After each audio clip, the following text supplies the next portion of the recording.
Egunon eta ongi etorri guztioi, astebete eskaz geratzen da martxoaren 8irako, eta gaurkoan Amorebieta Etxanoko Udalak emakumeen nazioarteko egunaren bueltan antolatutako jardueren berri eman nahi dizuegu. Programazio honen helburua da, genero berdintasunaren eta emakumeen eskubideen aldeko borrokaren inguruan hausnartzea, estea eta kontzientzietzea. Data honen garrantzia azpimarratu nahi dut. Martxoaren 8 ospatzeko eguna ez ezik, udalaren konpromisoa berresteko eguna ere bada. Erakunde bezala bat egiten dugu genero berdintasunarekin, kontzientziazioarekin eta gizarte berdinzaleago. Eta baita ere gizarte bidezkoagoa batera pausoak emateko dugun beharrarekin. Udal bezala, gure egin beharrak dira, besteak beste, diskriminazioaren eta genero indarkeriaren biktimak babestea. Eta bizitza publiko eta pribatuko eremu guztietan berdintasunaren eta errespetuaren kultura sustatzea. Jon Artabek jarraian azalduko dizuen moduan, Amorebieta Etxanoko emakumeen nazioarteko egunaren programazioak hainbat ekimen eta jarduera biltzen ditu. Eta nik bat aurreratuko dizuet, Mariselarre Sariaren 3. edizioa. Edizio honek kirol arloan dauden desberdintasunak jorratzeko eta gainditzeko premia azalaretzea du helburu. Gure herrian, elkarteen bidez, kirolarekin lotura duten emakume zornotzarrei aitorpen berezia egin nahi diegu. Gaur egun, 1205 emakume dira. Bere ahalegin eta dedikazioarekin praktikatzen duten disiplina bakoitza aberasten dutenak. Horrela, Amorebieta Etxanoko kirol elkarte bakoitzetik 3 emakume gerturatuko dira datorren larunbatean, martxoaren 9an, Zelaieta Parkean egingo dugun egitaldira. Emakume hauek izango dira taldeko gainerako guztien ordezkariak. Ikuspegi horrekin, emakumeek kirolean izendako lorpenak eta inpaktua balioetzi nahi ditugu, eta berdintasunarekiko dugun konpromisua azpimarratu. Emakumeen presentzia gure komunitatean eta kirolaren arlo guztietan bermatzea gure egin beharra da. Orain, Jon Artabek idazkaritza, funtzio publiko, gardentasun eta gobernu honeko zinegotziak eta euskera, berdintasun eta arkalazen zeharkakotasunaren koordinatzaileak programaren berri emango dizue.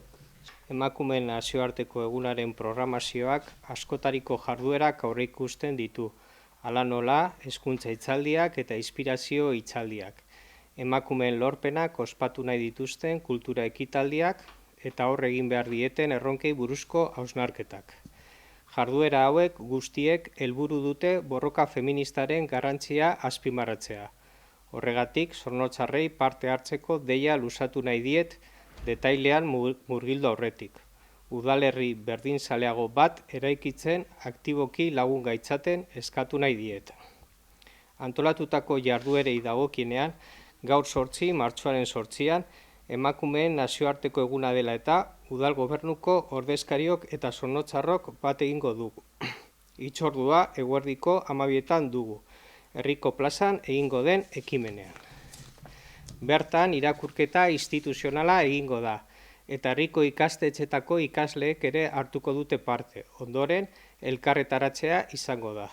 Gainera arratsaldean manifestazioa deitu dute herriko elkarte feministek, beste hainbat ekintzen artean eta hauek udalaren babes osoa dute. Martxoaren 8an baita ere Gaztetxokoan escape room bat antolatu da eta Zelaieta Maria Blankorekin bakarrizketa. Martxoaren 9a larunbata egun berezia izango da Zornotzarrontzat. Ainoak azaldu duen moduan, Mariselarre Sarien 3. edizioa izango da Zelaietako parkean. Eta eremu berean tradizioa bihurtu den emakumeen azoka. Mende laurdena baino gehiago duen azoka da hau. Emakumeek ekonomian egiten duten ekarpena nabarmentzea du helburu ekitaldiak. Tradizioz, funtsezko zutabe eta lan indarra izan dira.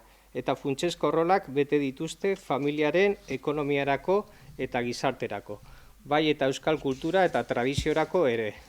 Azokan, 10etatik 3etara emakume parte hartzaileak artisau eta nekazaritza produktuen aukera zabala erakutsiko dute. Ogia, gozogintza, marmeladak, fruta eta barazkiak, fruta gozokiak, arropa eta osagarriak. Aipatutako ekitaldiez gain, martxoaren 8 inguruko programazioak hainbat jarduera garrantzitsu biltzen ditu beste hainbat egunetan. Zelai eta zentroan luminiszenteak erakusketa duzue ikusgai martxoaren 1 eta bertan izango da hilaren 22 arte. Martxoaren 4 berdintasun berbaldiak ekitaldia egingo da, eta bertan bi idazlek munduari buruz hitz egin eta osnartuko dute. Haurrak erdigunean jarriz, martxoaren 5 ipuin kontaketa saioa antolatu da liburutegian, 80 mandre liburuan oinarritua. Eta azkenik, martxoaren 6 adin txikikoen guraso eta tutorei zuzenduta LGTBI+ sexuanistasuna eta gure seme alaben kontua da topaketa egingo da, anistasun sexuala eta horrek seme alabengan duen eragina aztertzeko. Hala eta topaketa honekin itxiera emango diot emakume nazioarteko eguna ospatzeko antolatutako ekitaldien zikloari.